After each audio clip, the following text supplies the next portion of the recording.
Good afternoon, ladies and gentlemen. It is a fine evening today, being on Monday, date 28th of August, the year 2023. Most of us here in this YouTube channel may start wondering why today I'm introducing my agenda by telling about the date. What about the date? Today in Kenya's history,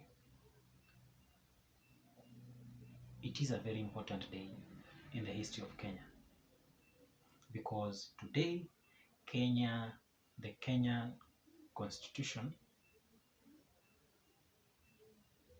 has attained 13 years since it was promulgated during the Kibaki regime, and it was officially promulgated on 28th of October the year 2010. This constitution led to a various number of changes. The key one and the most important being matters to do with devolved government, where the structure of government, whereby in Kenya today, as we are speaking, we have 48 governments. This is the central government of Kenya that is led by William Ruto, the president, and 47 other county governments that are led by 47 governors across the country. Today being a very important day for the Kenyan history, we are seeing a number of issues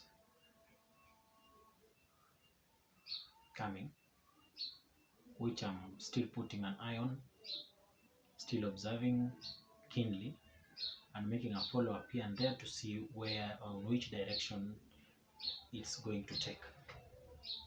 Yesterday, a group of professionals led by Professor Pilo Lumumba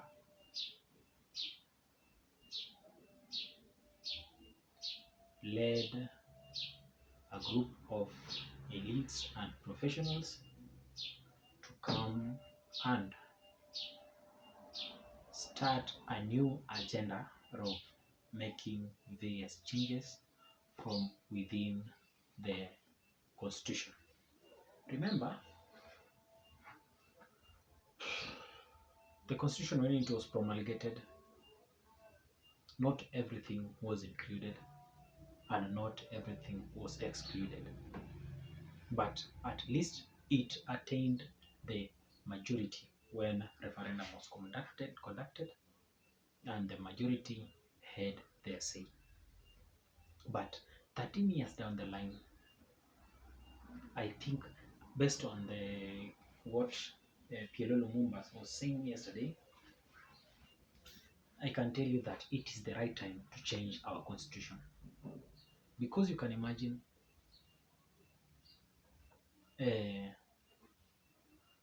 we are still a developing nation, not that mature like that of America, and hence we should always keep on changing things so as to suit the current situation of the country. However, other than PLO Lumumba, there have been several attempts to change the constitution. The first one was led by Okoa Kenya, that was under ODM.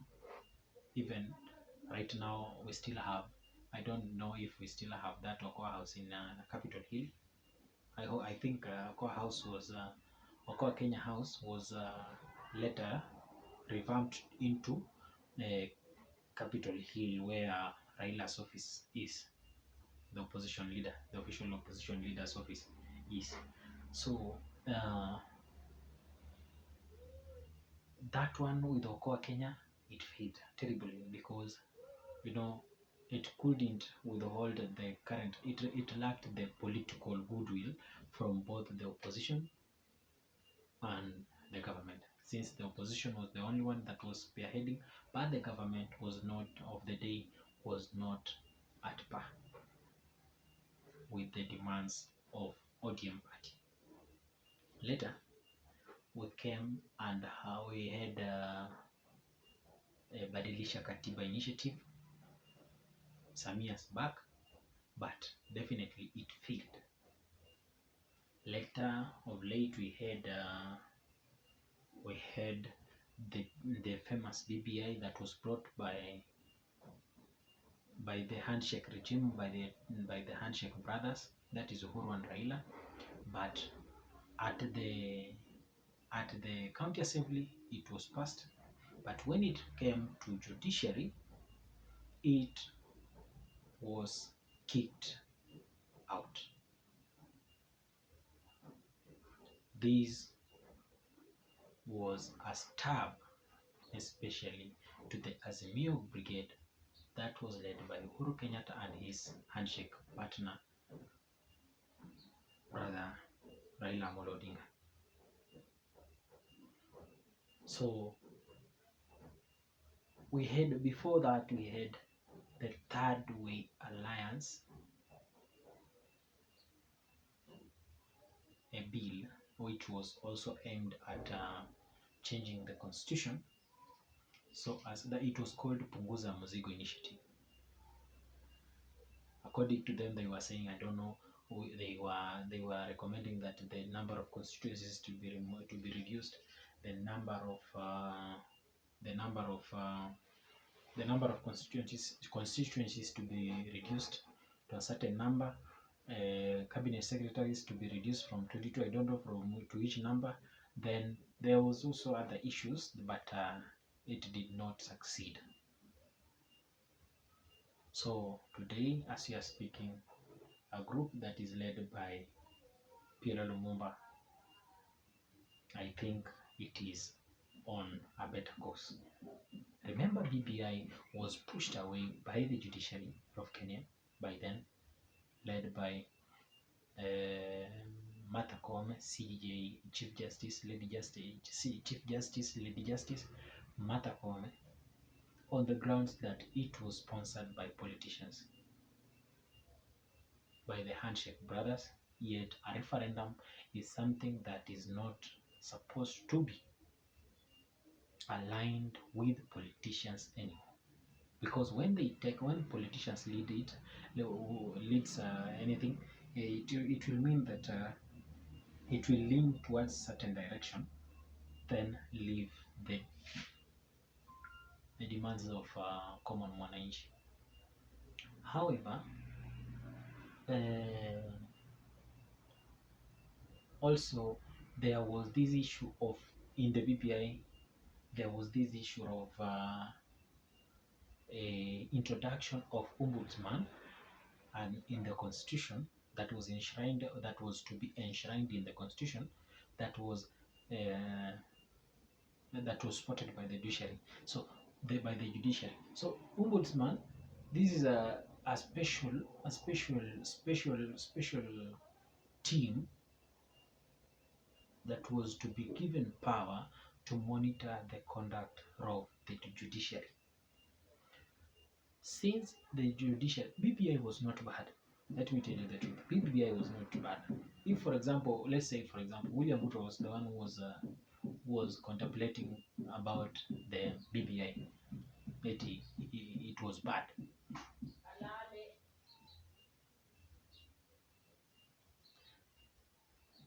But what we should come to realize is that we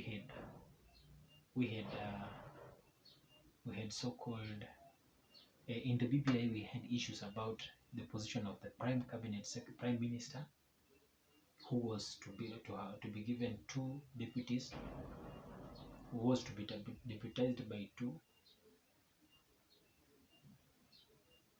other fellows. Then the office of official opposition, then the winner takes it all also was an issue, whereby by then they wanted that the second runner-up, the first runners-up, to be given a position which will be office of the official opposition. But immediately William Ruto took over. Also, we had the independence of the defense system, Kenya Defense Force independence, whereby money was to be set aside and given to that institution to run themselves.